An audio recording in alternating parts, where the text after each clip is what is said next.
తాకట్లో ఉన్న మీ బంగారాన్ని విడిపించి ఆ రోజు ఆన్లైన్ రేటుకి కొంటాం. Sharma gold company. నమస్తే శ్రవంతి గారు. నమస్తే మా. శ్రవంతి గారు, గ్రహణం వస్తుంది, అదే రోజు హోలీ పౌర్ణమి కూడా అవుతుంది కదా. సో అఫ్ కోర్స్ మనకి లేదు అని చెప్తున్నారు, కాకపోతే మనకి లేకపోయినా కూడా ఎఫెక్ట్స్ మాత్రం ఉంటాయి. పాటించవలసిన నియమాలు అవసరం లేనప్పటికీ కూడా పర్టికులర్గా కొన్ని రాశుల వారికి ఈ ఎఫెక్ట్స్ మాత్రం ఖచ్చితంగా ఉంటుంది అంటున్నారు. సో ముఖ్యంగా మనం ఈరోజు మార్చ్ 14th సంబంధించిన గ్రహణం గురించి మాట్లాడుకోవాల్సి వస్తే, ఈ రోజు మనం పాటించవలసిన నియమాల గురించి, ముందు రోజు కామదహనం ఒకటి ఉంటుంది, ఆ తర్వాత నెక్స్ట్ డే పౌర్ణమి రోజు మనము హోలీ ఆడుకుంటాము. ఇక సాయంకాలం మన దగ్గర గ్రహణం లేనప్పటికీ కూడా అమ్మవారి ఆరాధనలో పౌర్ణమికి చాలా విశేషం ఉంది కదండి. సో దీనికి అనుగుణంగా మనం ప్రేక్షకులకి ఇన్ఫర్మేషన్ ఇద్దామండి. తప్పకుండా. అయితే గ్రహణము అనేది ఎక్కడైతే ఉంటుందో, ఇప్పుడు ఏ ప్లేసెస్లో అయితే గ్రహణం ఉంటుందో అక్కడ మాత్రమే పాటించాలి అనేది మనం గుర్తుపెట్టుకోవాలన్నమాట. అంటే ఇక్కడ ఏదో మనకి ఇక్కడ గ్రహణం లేదు కాబట్టి దాని మ్యాలిఫిక్ ఎఫెక్ట్స్ కూడా, ఇల్ ఎఫెక్ట్స్ కూడా ఏమీ ఉండవు అనేది మనం గుర్తుపెట్టుకోవాలి. ఓకే, ఉన్నప్పుడు ఎంత ఖచ్చితంగా పాటించాలి అనేది కూడా గుర్తుపెట్టుకోవాలి. అంటే గ్రహణం టాపిక్ వచ్చింది కాబట్టి ఎందుకు పాటించాలి అనేది మీరు చూస్తే కనుక ఈ మధ్య చాలా సోషల్ మీడియాలో కూడా మీరు చూసుంటారు. గ్రహణం అప్పుడు అదేంటి రోకలి నిల్చోబెట్టారు రోలులో అనేది మీరు చూసే ఉంటారు. అంటే గ్రావిటేషనల్ ఫోర్స్ అనేది ఏ విధంగా ఉంటుంది అనేది ఇది మనం ఖచ్చితంగా ప్రూఫ్ చూసుకోవచ్చు. మరి అలాంటి పరిస్థితుల్లో మనం బయటికి రాకుండా ఉండాలి అనేది మన సనాతన ధర్మంలో ఎప్పుడో చెప్పారు. మరి కాబట్టి దాన్ని మనం పాటించాలి అనేది ఖచ్చితంగా గుర్తుపెట్టుకోవాలన్నమాట. ఇప్పటికి నమ్మకం, మూఢ నమ్మకం అని కొట్టుమిట్లాడుతూ ఉంటాం, పార్ట్ ఆఫ్ పీపుల్. కానీ ఎస్, ఇట్స్ ఆల్రెడీ ప్రూవెన్. అయితే భారతదేశంలో కనిపించకపోయినా యుఎస్, కెనడా, ఇటలీ అలాంటి కొన్ని ప్లేసెస్ లో ఉన్నాయి కదండి. సో అక్కడ కూడా ఇప్పుడు క్వశ్చన్ ఎందుకు వచ్చింది, టాపిక్ ఎందుకు వచ్చింది, మరి ఇక్కడ లేనప్పుడు ఎందుకు చేస్తున్నారు అని అంటే, మన భారతదేశ వాసులు అక్కడ కూడా ఉన్నారు కాబట్టి వాళ్ళకు కూడా మనం గుర్తు చేయాల్సిన అవసరం ఉంది. కాబట్టి ప్రవాస భారతీయులందరూ కూడా గ్రహణం ఎక్కడైతే మీరు ఉన్న ప్లేసెస్లో కనుక గ్రహణం ఉంటే గనక తప్పకుండా పాటించాలి. ఎటువంటి పరిస్థితుల్లోనూ గ్రహణం స్టార్ట్ అయ్యే 2-3 గంటల ముందే మీరు ఏదన్నా తినాలనుకుంటే తినేయడం అనేది చాలా ఇంపార్టెంట్. గ్రహణం అయిన తర్వాత చక్కగా తలారా స్నానం చేసిన తర్వాతనే మీరు వండుకోవాలనేది కూడా ఇంపార్టెంట్. అట్లాగే మీకు అక్కడ గరిక ఏదో ఒక రూపంలో గడ్డి అనేది ఉంటుంది కాబట్టి అది తీసుకోవడము. అలాగే ఇప్పుడు చాలా సందర్భాల్లో పూజా స్టోర్స్ లో అక్కడ కూడా దర్బలవి కూడా దొరుకుతున్నాయి, ఆన్లైన్ లో కూడా ఉన్నాయి. కాబట్టి అవి తీసుకొని తప్పకుండా ఇంట్లో మనం ఏవైతే మళ్ళీ వాడుకుంటామో వాటి మీద దర్బ వేయడం అనేది చాలా ఇంపార్టెంట్. చాలా మాత్రం ఇండిపెండెంట్ హౌసెస్ ఉంటాయి కాబట్టి మీరు పైన, ఇంటి పైన, డాబా పైన కూడా దర్బ వేయడం అనేది వేయడం అనేది చాలా ఇంపార్టెంట్.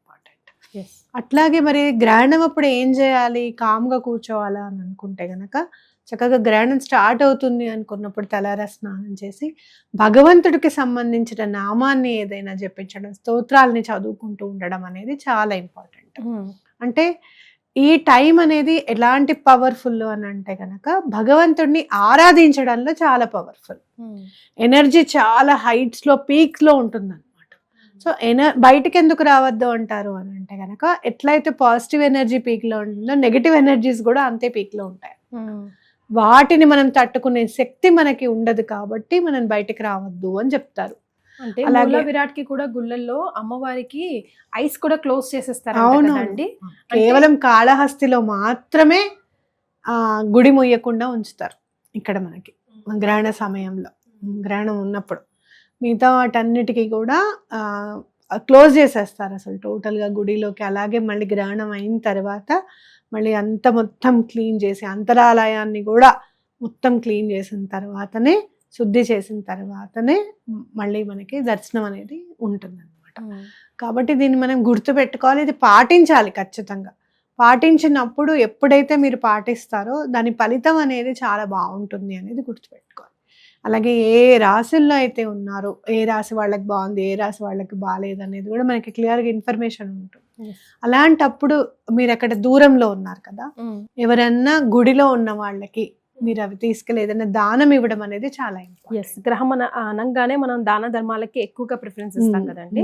సో ముఖ్యంగా ఈ చంద్రగ్రహణానికి ఎలాంటి దాన ధర్మాలు ఇస్తే బాగుంటుంది అంటారు? అది కూడా రాసుల ప్రకారం ఉంటాయా లేకపోతే కామన్ గా అయినా కూడా ఎవరైనా కూడా చక్కగా ఒక వెండి బిళ్ళని తీసుకొని, వెండి కాయిన్స్ దొరుకుతాయి కదా, అవి తీసుకొని, ఏవైతే లక్ష్మీ అమ్మవారు అవి ఉన్నవి కాకుండా ప్లెయిన్వి దొరికితే మరీ మంచిది. అవి తీసుకొని కొంచెం వెండి ముక్క కానివ్వండి, కొంచెం బియ్యంలో ఆ వెండి ముక్కను పెట్టి దానం చేస్తే చాలా మంచిది అనమాట. అట్లాగే చెంబు కూడా, కాపర్ చెంబులో బియ్యాన్ని నింపేసేసి దాని మీద కొంచెం ఫలము పుష్పం అన్ని పెడతాం కదా, కొంచెం వెండి కాయిన్ కూడా పెట్టి బ్రాహ్మడికి దానం వేస్తే చాలా మంచిది.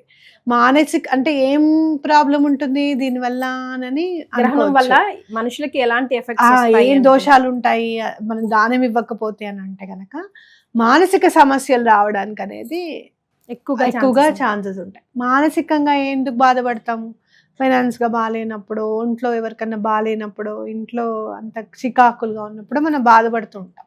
కాబట్టి ఇవి ఏవి కూడా మా దరి చేయడానికి దరి రాకుండా ఉండాలి, మనం రక్షింపబడాలి అని చెప్పి దానాన్ని ఇస్తాం అనమాట.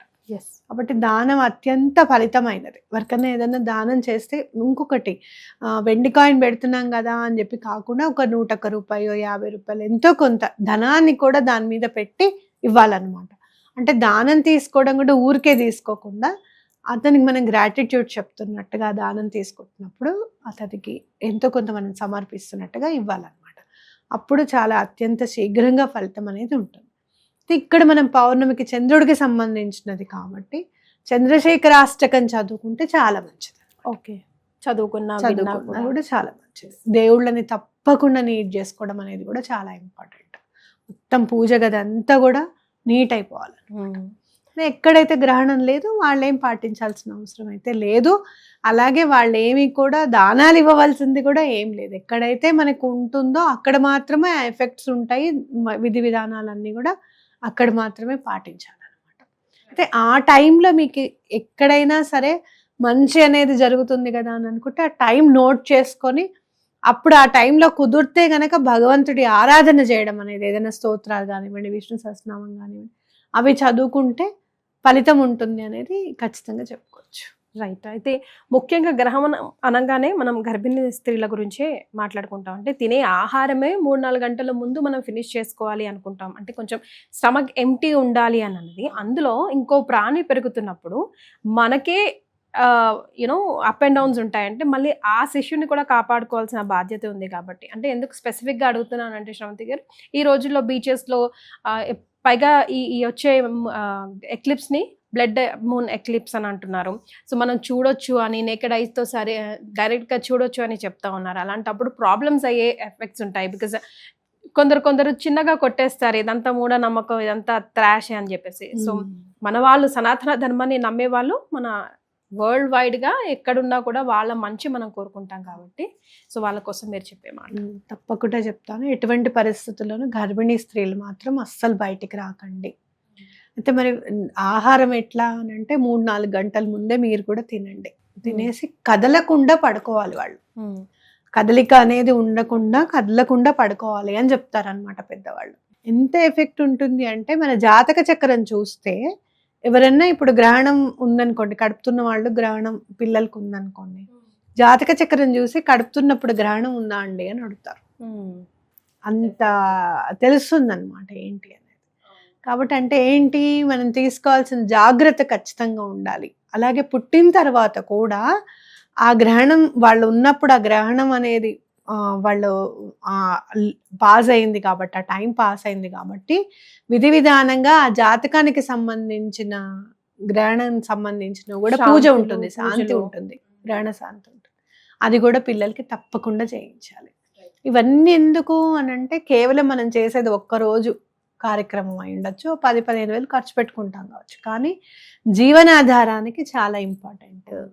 ఆ పిల్ల కానీ ఎటువంటి ఇబ్బందులు పడకుండా ముందుకు వెళ్ళడానికి ఇవన్నీ కూడా మనకు పెద్దవాళ్ళు ఇచ్చిన వరం అని చెప్పుకోవచ్చు. వాళ్ళు తెలుసుకుని మనకు చెప్పారు, మనం కేవలం పాటించడమే. ఆ పాటించడం ఇష్టం లేక ఇవన్నీ మూఢనమ్మకాల కింద మనం తోసేస్తున్నాం. ఒకటి, సనాతన ధర్మం ఎప్పుడు కూడా అసలు సైన్స్కి ఆధారమే సనాతన ధర్మం. సనాతన ధర్మం సైన్స్ ని ఆధారం చేసుకుని చెప్పిందని కాదు, సైన్స్ కే సనాతన ధర్మం ఆధారభూతమైంది. మీరు ఇప్పుడు చూసారు విబ్గ్యోర్ అంటున్నాం, 7 కలర్స్ అంటున్నాం, violet, IndiGo, blue, orange, yellow అని చెప్పుకుంటున్నాం.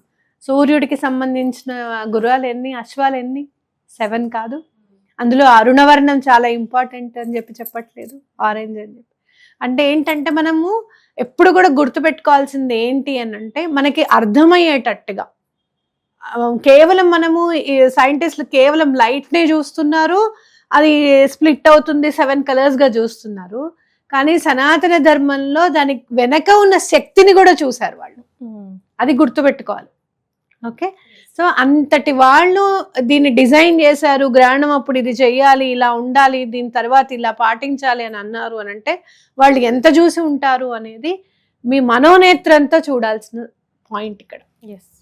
సూక్ష్మనేత్రంతోనూ ఇప్పుడున్న పనిచేస్తున్న బుర్రతో కాదు, జ్ఞానంతో అర్థం చేసుకోవాల్సింది, సూక్ష్మనేత్రంతో అలాగే మనోనేత్రంతో చూడాల్సింది అనమాట. మన మాంసనేత్రానికి అందినవి కావు ఇవన్నీ కూడా. కాబట్టి అవన్నీ ఆకుల మీద ఈకలు లెక్క పెట్టుకుంటూ కూర్చోద్దు, ఫాలో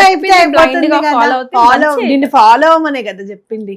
అది కూడా ఒక్కరోజు ఫాలో అవ్వడానికి కూడా ఇబ్బంది అయితే ఇంకా ఏదో ఉంది, ఇంకా ఏదో బయటకు వచ్చి చూసాం, ఏమొస్తుంది? ఒకవేళ మీరు ఏమైనా చూసారే అనుకోండి, బ్లడ్ మూన్ అని చెప్పి చూసారనే అనుకుందాం, ఏమిటా ఆనందం? భగవంతుడిని అయితే కాదు కదా చూసేది, అవునా కాదు? కాబట్టి రావద్దు. ఈ సూర్యుడును మనకి చంద్రుడు ప్రత్యక్ష దైవాలు, అవునా కాదా? అవి మారుతున్నప్పుడు అవేవో అడ్డొచ్చినప్పుడు చూడాల్సిన అవసరం మనకి లేదు. కరెక్ట్గా ఎప్పుడు కూడా కరెక్ట్గా కనపడుతూనే ఉన్నాయి మనకి ఎప్పటికప్పుడు. కాబట్టి ఏ టైంలో అయితే చేయొద్దు అని చెప్పారు అవి చేయకుండా ఉంటే ఆ ఫలితాన్ని మనం ఆస్వాదించినప్పుడు, మనం అర్థం చేసుకున్నప్పుడు మనం ఇంకా ముందుకు వెళ్తాం అనేది గుర్తుపెట్టుకోవాలి. రైట్, వెల్ సెడ్ అండి. థ్యాంక్ యూ సో మచ్, ధన్యవాదాలు.